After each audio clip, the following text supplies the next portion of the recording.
Magandang araw mga Lods, pag-uusapan natin mga kaganapan sa boxing. Unahin na natin laban para sa nasalanta. Inilabas na nga ang official poster para sa charity boxing match nina Davao City Acting Mayor Baste Duterte at PNP Chief Police General Nicolas Torre III na gaganapin sa Rizal Memorial Stadium sa Linggo. Samantala, umiskor ng maagang pabagsak sa Michael Dasmariñas sa round 1 pero nakabalik ang Amerikanong si Elijah Pierce at pinabagsak naman ng 2 beses sa round 9 ang Pinoy at naka-score ng knockout para mapanalunan ang WBO International Featherweight title sa Atlanta, USA.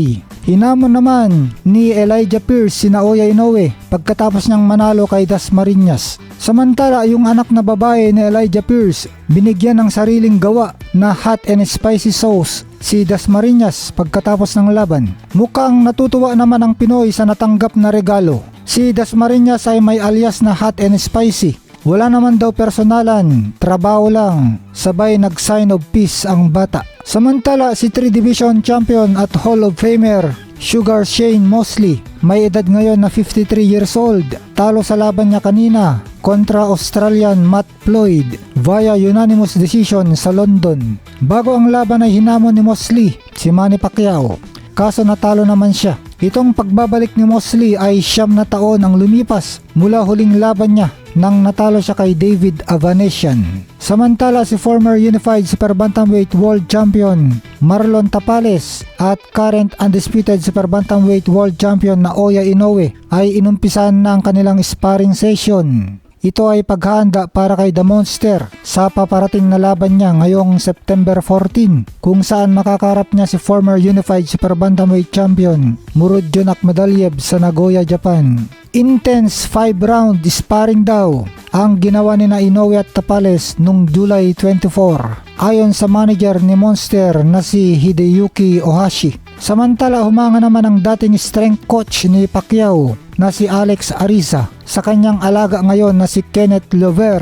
Mahusay, bata at malakas daw itong Pinoy top prospect at makikita daw sa kilos niya ang impluensya ni Pacquiao, ang kanyang galawan at bilis at meron daw itong great power. Itong upcoming unbeaten bantamweight prospect Kenneth Lover, 22 years old, taga General Trias, Cavite, mapapasabak kontra former 2 Division World Champion Luis Concepcion ng Panama sa August 17 sa Winford Resort and Casino, Manila. Ipapalabas din ng libre sa One Sports Plus. Samantala, former interim UFC lightweight champion American Tony Ferguson magde-debut sa boxing at makakalaban ang ating kababayan na si Super Salt Papi sa August 30 sa Manchester Arena, United Kingdom. Isa rin si Salt Papi na nagsasabi na panalo dapat si Manny Pacquiao sa laban niya kontra Mario Barrios. 100% daw na si Pacquiao ang GOAT sa boxing.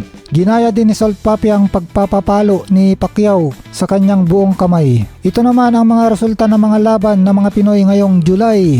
Jonas Sultan, talo via unanimous decision. Yumir Marshall, panalo via TKO. Mark Magsayo, panalo via unanimous decision. Manny Pacquiao, tabla. At Michael Dasmariñas, talo via TKO.